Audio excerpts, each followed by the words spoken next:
Partner. Again, I'm here with a new video of company law. Earlier we had discussed about the promoter and their functions and also the definition of promoters in details.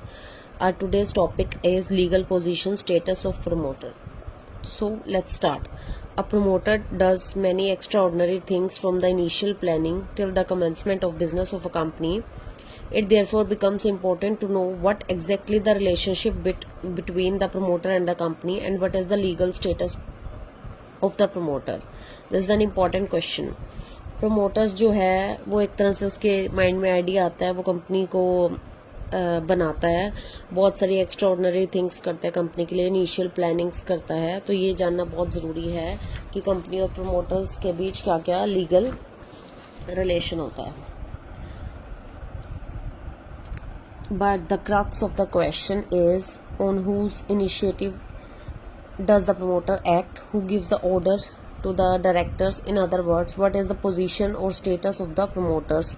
To clarify the status of the promoter, it is important to consider the following कि directors को कौन instructions देता है, position क्या है promoter की. तो उसके लिए सबसे पहले ये जानना ज़रूरी है, is the promoter an agent of the company. क्या प्रमोटर कंपनी का एजेंट है. Does the promoter act as a trustee of the company. क्या प्रमोटर एक ट्रस्टी की तरह काम करता है. Is the promoter the owner or the owners of the company. क्या प्रमोटर एक ओनर है या वन ऑफ द ओनर्स है. और he is an official or an employee of the company. क्या वो कंपनी का एम्प्लॉय है या ऑफिशियल है. A promoter starts working for the company even before the company is an entity or in existence.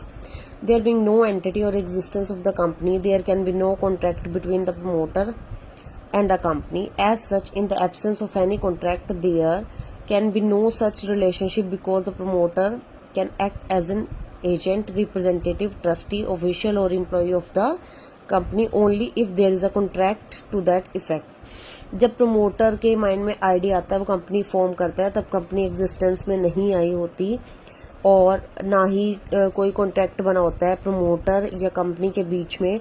तो कोई कॉन्ट्रैक्ट नहीं होता तो कंपनी और प्रमोटर का कोई भी ऐसा रिलेशनशिप नहीं होता.